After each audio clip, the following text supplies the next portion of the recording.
Alam niyo ba, napakalaga pala ng information ng security. May nabasa ko tapos sa mga guys na madalas silang makakawin ng mga information. Tama ka, Angelo. Dahil meron tayo tinatawag CIA trial sa information security. CIA, di ba yung agency na pangalagaan sa mga Hindi ako.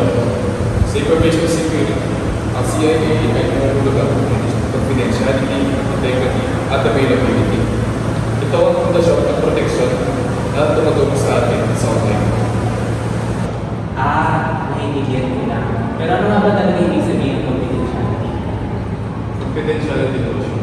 Ito ang pagpaprotekta sa informasyon upang hindi ito mapasukan ng mga hindi autorisadong tao. At ang integrity naman, ito ay pagbiyak ng informasyon ay hindi mababago o mapapalitan ng walang pagkakas. Oo nga, kung ano ko yung hacker, papasok ako sa system nyo at papalitan ko lahat ng informasyon. Naku, ayoko ng ganyan. Sa totoo pa lang pwede mangyari yun. Oo, kaya meron tayo integrity. At ang availability naman ay upang maging accessible ang mga data natin kapag ito ay kailangan natin. Kaya mahalaga ang information security. Pero paano nga pa manalapit ng mga makakatawa? Madali lang, isang link lang sa email at makukuha ko na agad ang data mo. Ako, nangyari na sa akin yan. May nag-email sa akin nagsasabi na naluloko ako sa laptop. Kung kinilig ko, nagloko yung mga ko. Ayan ang PC. Kaya kailangan natin mag-ingat sa mga kagulat-ulang emails na natatanggap natin. Dami pa ng parang pag-isip pa tayo. Nakakatakot.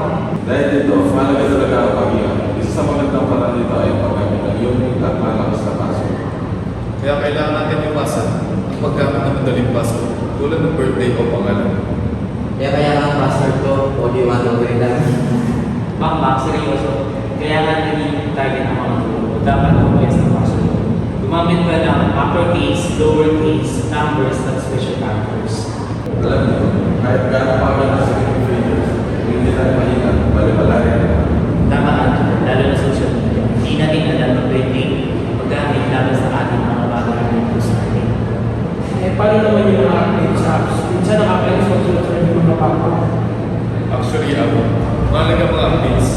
Meron tayong tinatawag na security patches upang maiwasan ang mga masamang banda. Karamihan sa mga nabibiktima ng cybercrime ay hindi sila aware sa mga tactics ng mga scammers. Ano nga ba ang dapat natin malaman tungkol dito? Madali lang, kakausapin ko kayo ng barangay na tao kailangan ng information. Ang tawag niyan ay social engineering. Ginagamit ng mga scammer at pangklasya ng mga paninila para makuha yung tiwala para ibigay mo sa kanilang personal na informasyon. Dito mahalaga maging mapatuloy at huwag basta-basta magbigay ng impormasyon, lalo na kung ito ay sa online. Kaya nga mga kaibigan, kailangan natin tandaan ang kahalagahan ng CIA threat, confidentiality, integrity, at availability. At huwag kakalimutan ang pagiging maingat at pumibigay ng personal na impormasyon. Tama, huwag natin iasa sa lahat sa teknolohiya. Tayo mismo ang lumaban kontra sa mga cyber threats. Kung may natutunan kayo, share nito at para mas maging aware at protektado. Salamat sa pakikinig. Sana maging ligtas tayo online. Huwag natin kalimutan na